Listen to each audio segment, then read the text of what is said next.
মাত্র ৪ লক্ষ টাকায় ইউরোপে স্টুডেন্ট ভিসা নিয়ে আসতে চান? তাহলে আজকের এই ভিডিওটি আপনার জন্য। কারণ এই ভিডিওতে আপনি জানতে পারবেন ইউরোপের এমন ৩ টি দেশ সম্পর্কে যেখানে মাত্র ৪ লক্ষ টাকার মধ্যে স্টুডেন্ট ভিসা নিয়ে পড়াশোনার জন্য চলে আসা যায়। একই সাথে আপনি জানতে পারবেন এসব দেশের কিছু ইউনিভার্সিটি সম্পর্কে যেখানকার টিউশন ফি অনেক সাশ্রয়ী হয়ে থাকে। তাই সবসময় এমনই সব ইনফরমেটিভ ভিডিও সবার আগে পেতে চাইলে আমাদের ফেসবুক পেজটি ফলো করে রাখতে পারেন।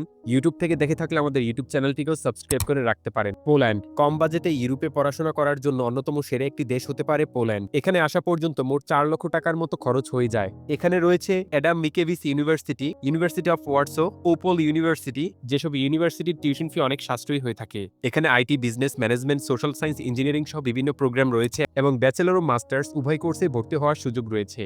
হাঙ্গেরি ইন্টারন্যাশনাল স্টুডেন্টদের জন্য ইউরোপে পড়াশোনা করার ক্ষেত্রে অন্যতম সেরা একটি দেশ হচ্ছে হাঙ্গেরি। হাঙ্গেরিতে ভিসা প্রসেসিং, প্রথম সেমিস্টার টিউশন ফি ও ফ্লাইট এসব মিলিয়ে প্রায় ৪ লক্ষ টাকার মধ্যে সব প্রসেসিং সম্পূর্ণ করে স্টুডেন্ট ভিসা নিয়ে আসা সম্ভব। এখানে রয়েছে Eotvos Lorand university, Karoli Gaspar university, university of Debrecen. এসব ইউনিভার্সিটির টিউশন ফি যথেষ্ট সাশ্রয়ী হয়ে থাকে। পাশাপাশি এখানে পড়ার সুযোগ রয়েছে computer science, business, psychology, health science, ইকোনমিক্সের মতো জনপ্রিয় প্রোগ্রামগুলো। চেক রিপাবলিক কম টিউশন ফির প্রোগ্রামগুলো বেছে নিলে মোট ৪ লক্ষ টাকার মধ্যেই এখানে স্টুডেন্ট ভিসা নিয়ে পড়াশোনা করার সুযোগ পাওয়া সম্ভব। এখানকার ইউনিভার্সিটিগুলোর মধ্যে রয়েছে মাসারিক ইউনিভার্সিটি, চার্লস ইউনিভার্সিটি, চেক university of life and science, যেখানে সাশ্রয়ী খরচে পড়াশোনা করা সম্ভব। পাশাপাশি এখানে পড়াশোনা করার সুযোগ পেতে পারেন business, computer science, agriculture, humanities সহ বিভিন্ন ব্যাচেলার্স ও মাস্টার্স কোর্সে। এই ছিল আজকের মতো ভিডিও। ধন্যবাদ।